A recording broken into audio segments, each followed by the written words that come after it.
আসসালামু আলাইকুম রহমতুল্লাহ। টেকনিক্যাল শিক্ষার আসলে গুরুত্বটা কী? উন্নত বিশ্বের শিক্ষা ব্যবস্থা পুরোটাই আহ, বিজ্ঞান, প্রযুক্তি, প্রকৌশল নির্ভর। এক কথায় প্র্যাকটিক্যাল এবং টেকনিক্যাল। কিন্তু বাংলাদেশের শিক্ষা ব্যবস্থা এখনও সেই ব্রিটিশদের রেখে যাওয়া শিক্ষা ব্যবস্থা, তাত্ত্বিক শিক্ষা ব্যবস্থা।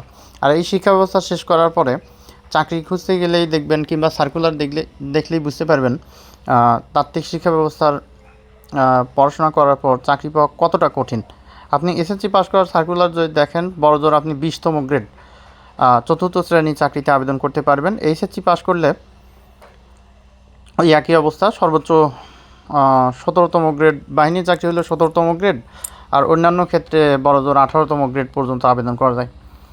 আর এসএসসি পাশে যদিও 16তম গ্রেড পর্যন্ত আবেদন করা যায়, কিন্তু দেখবেন চাকরির পরীক্ষাগুলোতে মাস্টার্স পাস করে যারা আসে তারাই 16তম গ্রেডগুলো দখল করে।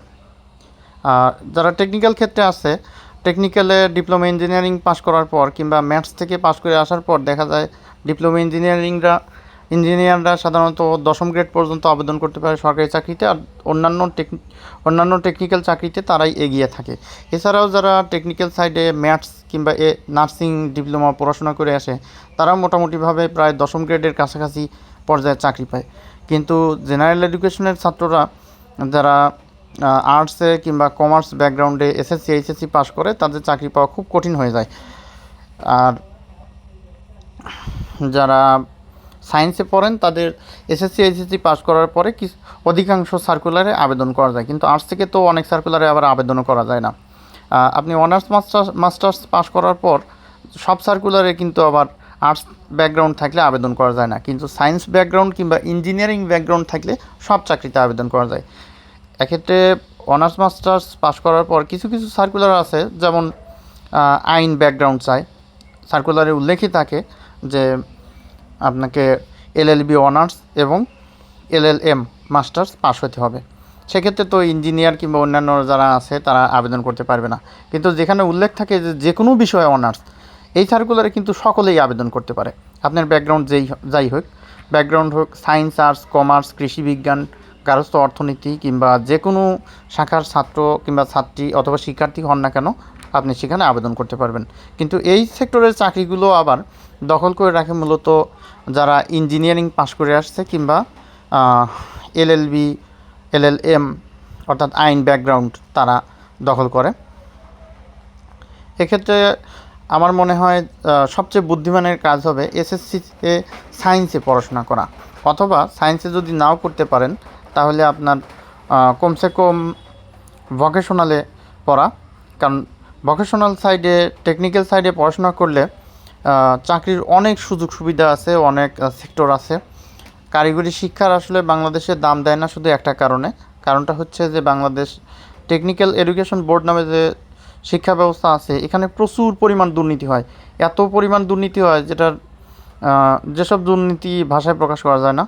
এখানে আবার অনেকে পড়তেও চায় না, কারণ পড়াশোনার সঠিক মানদণ্ড নাই, শিক্ষা ব্যবস্থার সঠিক পরিবেশ নাই, সঠিক প্রতিষ্ঠান নাই, অনেক ঝামেলা আছে। শহরে যা আবার দুই চারটা প্রতিষ্ঠান আছে, গ্রামে তাও নাই।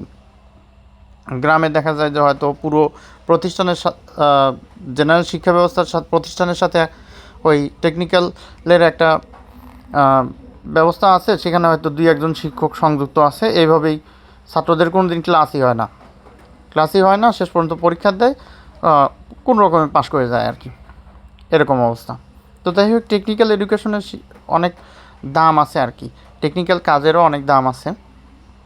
সেদিক থেকে আমার মনে হয় যে আর্টসে পড়ার চেয়ে হয় আপনি সায়েন্সে পড়েন যদি ব্রিলিয়ান্ট ছাত্র হন, অঙ্ক ভালো লাগে, আর যদি তা না হয় তাহলে আপনার অবশ্যই টেকনিক্যাল সাইডে পড়াশোনা করা উচিত।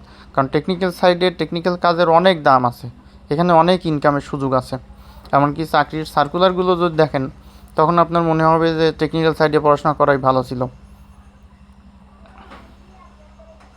আমি নিজেই আর্টস ব্যাকগ্রাউন্ডে পড়াশোনা করছি, চাকরির সার্কুলারগুলো দেখলে মনে হয় যে সায়েন্সে পড়া ভালো ছিল, কিংবা টেকনিক্যাল সাইডে পড়লেই হয়তো ভালো হতো। এখন তো অনেক লেট হয়ে গেছে আর কি। যাই হোক, আমি এখানে একটা ক্যাসেট সারতেছিলাম, ক্যাসেটের সারার জন্য কী কী লাগবে সেগুলো বর্ণনা দিচ্ছিলাম। ওই তাতাল, রাং, রজন আর শোল্ডারিং পেস্ট, তাতাল অর্থ সোল্ডারিং আয়রন আর কি, এগুলো লাগবে সেটাই বলতেছিলাম এখানে। আর এখানে যে দেখেন ক্যাসেটের ভিতর ছোট্ট একটা ব্যাটারি দিয়ে রাখছে সেটা দেখাচ্ছিলাম।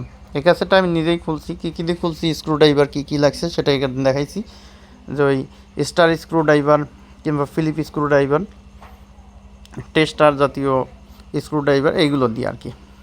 ধন্যবাদ সবাইকে।